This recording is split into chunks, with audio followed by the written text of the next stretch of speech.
Mesyuarat Dewan Keadilan dan Undang DKU yang dijadualkan berlangsung di Balai Rasmi Kediaman Tunku Besar Tampin pagi ini kecoh apabila pembesar adat dilarang masuk ke dalam kawasan kediaman rasmi terbabit oleh pihak berkuasa.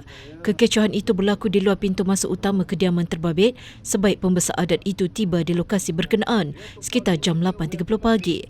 Pembesar adat terbabit ialah Undang Luak Johor Datuk Muhammad Abdullah, Undang Luak Jelebu Datuk Ma'ruf Mat Rashad, Datuk Undang Luak Rembau Datuk Abdul Rahim Yassin dan Datuk Syah Bandar Sungai Ujong Datuk Seri Utama Badaruddin Abdul Khalid.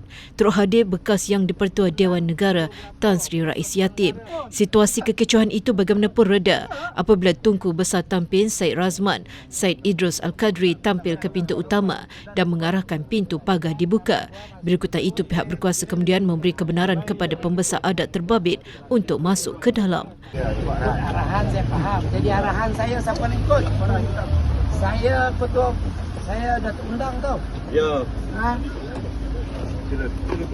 Oh, you have to respect juga Datuk Undang. Datuk Undang nombor berapa? Protokol negara, ketua polis nombor berapa? Buka sekarang. Ya. Belum buka. Arahan saya buka sekarang. Ya. Kalau tak buka, PDRM Malaysia akan bertanggungjawab di atas sesuatu public order. Ibu Waris masuk. Sementara itu, peguam yang mewakili pembesar adat berkenaan ketika ditemui di pintu pagar utama Muhammad Khairul Azam Abdul Aziz berkata, mesyuarat DKU berjalan seperti dijadualkan bermula sekitar jam 9 dan selesai 9.52 pagi dipengerusikan Ma'ruf.